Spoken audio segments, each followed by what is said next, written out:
মিছ'ৰ পৰা অৰ্ডাৰ দিছিলোঁ ফুলৰ টপ, আহিছে 5টা। কিন্তু চাওকচোন টপকেইটা মোৰ বহুত পচন্দ হৈছে, বহুত ধুনীয়া। ইয়াত 4টা আছে। এটা বাহিৰত মানে ফুলৰ পুলিত দিছোঁ আৰু বাকীকেইটা পিছত লাহে লাহে ভালকৈ মাটি যোগাৰ কৰি পেলাই সাৰ চাৰ দি দিব লাগিব। আৰু এইটো আনিছোঁ। কম দামৰ ভিতৰতে ঘৰখন সজাবৰ কাৰণে ভালেই লাগে বাৰু। আজি ইমান কাম কৰিছোঁ, মূৰটো ভালকৈ আঁচুৰিবলৈ সময় পোৱা নাই। 12:30 পাৰ হৈ গ'ল, ৰাতিপুৱা ভাতো খোৱা নাই, চাহ খাই ৰাতিপুৱা বেলাটো পাৰ কৰিলোঁ। আৰু এতিয়া ভাত বহাই দিছোঁ আৰু ইয়াত। আৰু এফালে চালগুম কাটি লৈছোঁ, চালগুম ভাজি, বন্ধাকবি অকণমান আছে, তাকে চাওঁ কি কৰোঁ।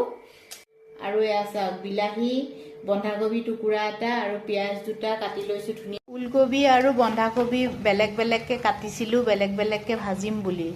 কিন্তু চাওক, মই একদম 2টা চব্জি মিলাই ভাজি দিলোঁ। আৰু এইফালে অকণমান চাটনি কাটি লৈছোঁ।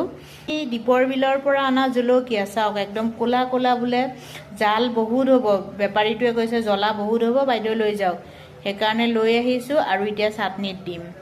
টিভিটো চলাই লৈছোঁ, মাজে মাজে টিভি চাই থাকোঁ আৰু মাজে মাজে গৈ ভাত বনাই আছোঁ। আৰু আমাৰ ধুনুমা ইমানেই ঠাণ্ডা লাগিছে, ঠাণ্ডা বাৰু আছে, কম্বলখন নাই দিয়া, এনেকৈ গৰম চোলা।